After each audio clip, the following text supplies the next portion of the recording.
यशस्वी प्रधानमंत्री का ये संसदीय क्षेत्र है बनारस, और बनारस में हम लोग हैं दशाश्वमेध घाट पे। आप देख रहे हैं अब बहुत जल्द आरती भी होगा, लेकिन आरती के उपरांत कुछ सवालात मन में चल रहा था। इधर चारों तरफ देखें माँ गंगा ने बुलाया, और माँ गंगा पे हम लोग सीधे उनके चरणों में हैं, उनके गोद में हैं, और हमारे बीच में है चतुर्वेदी जी। चतुर्वेदी जी, आपसे एक सवाल रहेगा, 8 साल में भारतीय जनता पार्टी ने इस देश के लिए क्या किया? देखिए, 8 साल में जो भारतीय जनता पार्टी की सरकार है, इन्होंने भारत में एक सिस्टम ऐसा सेट किया जिससे जो सिस्टम है, एक उनके पास अनुशासनात्मक टीम है उनके पास में, ठीक है। और जो मोदी जी हैं, वो आप देखें कि वो उनका ध्यान जो है वो देश के हर बच्चे पे माइक्रोस्कोप की तरफ वो देख रहे हैं कि उसकी शिक्षा को लेकर हो या उसके विकास को लेकर हो, वो हर बच्चे के लिए एक महत्वपूर्ण योगदान दे रहे हैं, है ना। आप जो देश में दूसरे लोग जो हैं, जैसे मोदी जी के पास में एक आप देखेंगे कि पीयूष गोयल जी एक बहुत अच्छे मिनिस्टर हैं, निर्मला सीतारमन को अपने काम में लगा रखा है, अश्विन वैष्णव बहुत पढ़े लिखे आदमी है ना, अनुराग ठाकुर यंग है, ऐसे मतलब उन्होंने एक जो टीम बनाई है वो अटूट है। तो देश को उनकी टीम के ऊपर भरोसा हो गया है। तो देश ये चाहता है कि आज जो एक सख्त और मतलब कि मजबूत टीम देश को मिल गई है, जो कठोर निर्णय लेती है, और जो कठोर निर्णय लेने के बाद में आज गूगल हो, अमेजोन हो, कोई भी फॉरेन की कंपनी हो, हर किसी को वो मतलब अपने हिसाब से चलाते हैं। अच्छा। तो उनको मतलब उनका जो एक उन्होंने ये कर रखा है कि जो भारत है वो महत्वपूर्ण है। उन्होंने वर्ल्ड को भारत की महत्वपूर्ण अध्यात्म हो या दूसरी पावर भी जो है, वो मोदी जी के पास जो पावर है, उस पावर से उन्होंने वर्ल्ड के ऊपर अपनी एक अमिट छाप छोड़ी है। अच्छा। ये भारतीय जनता पार्टी ने बहुत अच्छा काम किया। दूसरा जो इन्होंने काम किया, रोड के ऊपर इन्होंने बहुत ही अच्छा काम किया। रोड के साथ में रोड के जो मिनिस्टर ने, नितिन गडकरी जी पहले ट्रांसपोर्ट मिनिस्टर महाराष्ट्र में थे, उन्होंने अच्छा काम किया। फिर आप देखेंगे कि ऐसे बहुत सारे वर्क आप देखेंगे कि जो वंदे भारत ट्रेन है और ये जो सब ट्रेनें हैं, अब आधुनिक भारत हो रहा है। अच्छा। ये उन्होंने अलौकिक, आधुनिक और आध्यात्मिक ऐसे ही नारा नहीं दिया, ये नारा बनारस का है, पर ये भारत को आधुनिक, आध्यात्मिक और अलौकिक बनाना है, ये मोदी जी का सपना है। अच्छा। और मोदी जी इस बनारस के बेस बना के, बनारस का जो बनारस में होगा वो पूरे भारत में होगा। चलिए, दूसरा हमारा सवाल होगा शिक्षा को लेकर। अगर शिक्षा ना हो तो हम कुछ कर नहीं पाएंगे।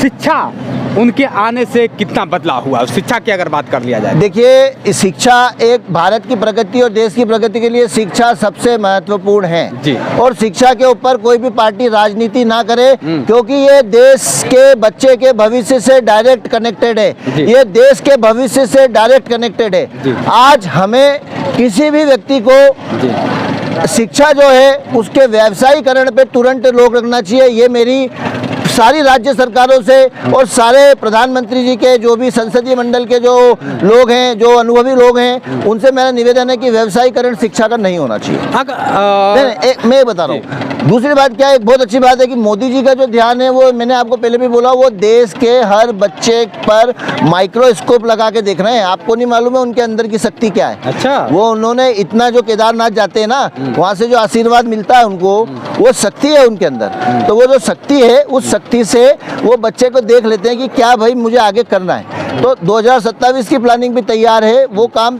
शिक्षा के ऊपर अच्छा कर रहे हैं। पर कहीं ना कहीं हमें एक गवर्नमेंट पॉलिसी आ जाए कि हमें यह शिक्षा, देखो मेरी बेटी है, आज मेरे को कोरोना से लॉस हुआ, चलो मैं फिर भी प्रधानमंत्री अच्छा काम कर रहे हैं तो उनको कुछ नहीं बोल रहा हूँ, है ना, पर फिर भी मेरे को, मेरी बेटी है, एजुकेशन है, कोई आपके भी बच्चे होंगे, इनके भी बच्चे होंगे, बच्चे से हर आदमी जुड़ा है, बच्चे से हर आदमी की भावनाएं जुड़ी हुई हैं। तो बच्चे के ऊपर काम करना बहुत जरूरी है। बच्चे के ऊपर काम किया भी जा रहा है और भी अच्छा किया जाएगा।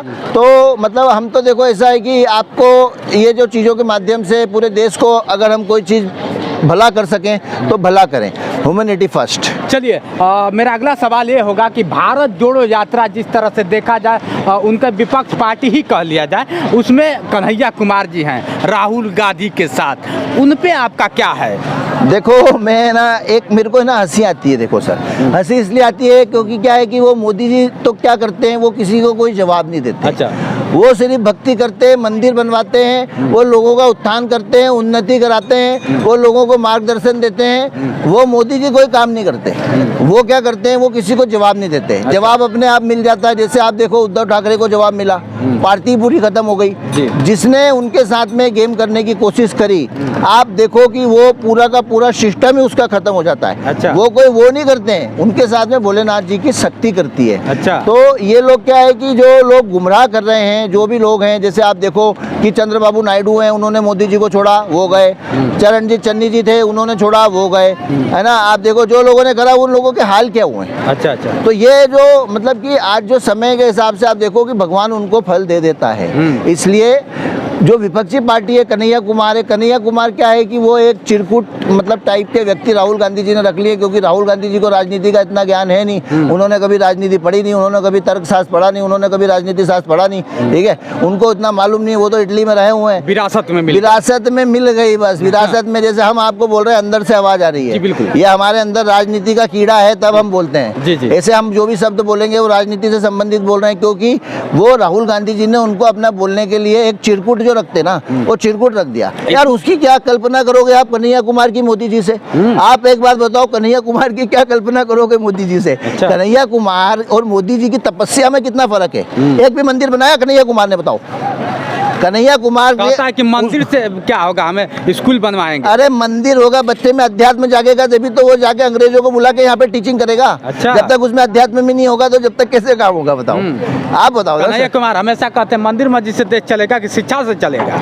अरे शिक्षा के लिए भैया, शिक्षा के लिए तुम मेरी बात सुनो। 27 साल मोदी जी गुजरात के अंदर प्रधानमंत्री रहे हुए हैं। उन्होंने गुजरात को ग्लोबल डेस्टिनेशन बना दिया है। ये बिहार के जो प्रशांत किशोर और कन्हैया कुमार हैं, ये सब क्या है, अपने फायदे के लिए कुछ भी कर जाते हैं। अच्छा। हाँ, और कुछ नहीं है। तो उसमें ये जो मेन गेम है, आपको ये देखना चाहिए। मैं किसी राज्य विशेष का नहीं, किसी व्यक्ति विशेष का ही नाम लेना चाहूंगा, क्योंकि बिहार में अच्छे लोग भी हैं। देखिए ऐसे बात नहीं है, बिहार में बहुत अच्छे लोग भी हैं, है ना। पर वो मैंने कोई शब्द का गलत अगर इस्तेमाल किया तो मैं क्षमा चाहता हूँ। पर मेरा कहना यह है कि आज के समय में जो कन्हैया कुमार है या प्रशांत किशोर हैं, ये प्रशांत किशोर देखो, कभी ममता जी के पास गए, कभी उनके पास गए, केजरीवाल के पास। किशोर पे हम बात करेंगे आपसे, फिलहाल में कन्हैया कुमार के बारे में आप। तो कन्हैया कुमार तो देखिए, कन्हैया कुमार क्या है कि कन्हैया कुमार को सिर्फ बोलना आता है, ठीक है। कन्हैया कुमार को बोलने के अलावा कुछ आता नहीं है। अच्छा। और अगर आप देखो तो जो मोदी जी के पास टीम है, एक भी आदमी उसमें से कोई टूटा है? इतने अच्छे उनके पास उन्होंने लोगों को लगा रखा है, इतना अच्छा देश विकास में जा रहा है। समय तो हर चीज में लगता है। तुम किसी की टांग खींच रहे हो, उसकी बड़ाई तो करे कन्हैया कुमार। कभी तो बता दे, महाकाल में जाके दर्शन तो करके आए, भक्ति तो करके आए।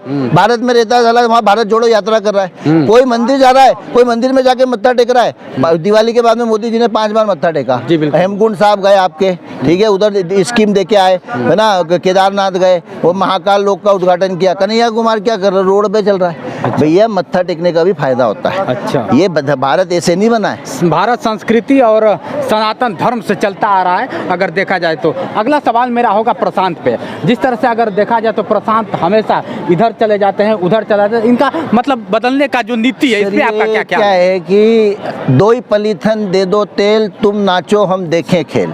ये क्या करते हैं कि दोनों तरफ ये तेल दे देते हैं। अच्छा। और ये नाचते हैं। जैसे मैं आपसे कोई बात करूंगा, प्रशांत किशोर ने आप देखो कि स्टालिन के साथ में काम कर लिया, प्रशांत किशोर ने केजरीवाल के साथ कर लिया, उधर रेड्डी के साथ कर लिया हैदराबाद में, इधर इनके साथ में कर लिया, जो आपके ये हैं राहुल गांधी के साथ कर लिया। उन्होंने तो सबके साथ कर लिया, सबके भेद ले लिए, और फिर भेद लेने के बाद में वो अपनी कोई एक स्कीम बिहार में अलग चला रहे हैं। अरे ऐसे थोड़ी होता है यार। आप प्रधानमंत्री को किसी को चैलेंज करने के पहले ये तो देखो कि प्रशांत किशोर प्रधानमंत्री जी काम कितना अच्छा कर रहे हैं। ऐसे अडानी अंबानी आज से नहीं है गुजरात में। आप गुजरात के लिए कोई सवाल कर लो, मैं बोल देता हूँ। गुजरात के चुनाव के लिए कर दो। गुजरात पे दिखते रहे चुनाव की अगर बात कर लिया जाए तो गुजरात में तो हमेशा चुनाव, लेकिन गुजरात पे मोदी जी ने क्या किया? देखो सर, गुजरात जो है ना, वो गुजरात में और पूरे भारत में मोदी जी को लोग एक पिता के समान समझते हैं। अच्छा। क्योंकि गुजरात पहले क्या था और आज क्या है ये गुजरात जानता है। गुजरात को मालूम है कि गुजरात में गांधीनगर में कितनी टेक सिटी बन गई, कितनी गिफ्ट सिटी बन गई, क्या क्या नहीं हो गया, पूरे वर्ल्ड की चीज़ गुजरात में गई है। और उसका श्रेय जब वो मुख्यमंत्री 27 साल से जो भाजपा की सरकार है, उन्होंने जो भाजपा की सरकार के अंदर जो उन्होंने जो कार्य किए, उस कार्य करने से मोदी जी के साथ आज हर गुजराती आत्मा से जुड़ा हुआ है। ठीक है, वो लोग किसी भ्रम में नहीं आते मोरबी या किसी भी चीज़ में। वो लोगों को मालूम है कि यार हमारे 1 रुपये हम कमाते थे तो हमारे को 10 रुपये मोदी जी ने करें, 5 रुपये करें, और ऐसे मुख्यमंत्री में ही करें, प्रधानमंत्री में भी करें, विकास कराए, मंदिरों का विकास कराए। ठीक है, और दबंगता से शासन कराए, किसी के डर से नहीं करा। सबसे बड़ी बात है, किसी भी चीज़ को इम्प्लीमेंट करने के लिए दबंगता चाहिए।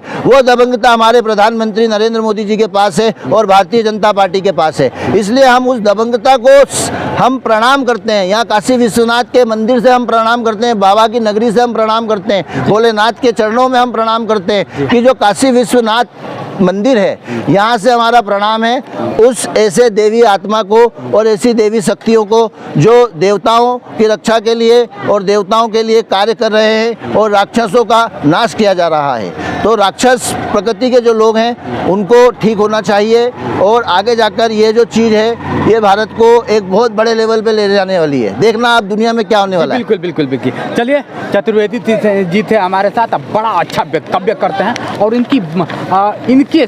इनके जितने वक्तव्य हुए इनसे आपको क्या सवाल उठता है कमेंट करके बताएं, और कितना इन्होंने भारत के लिए अच्छा वक्तव्य किया है। आज के लिए बस इतना ही। मैं हूं जितेंद्र और आप देख रहे थे जोश एक्सप्रेस। नमस्कार।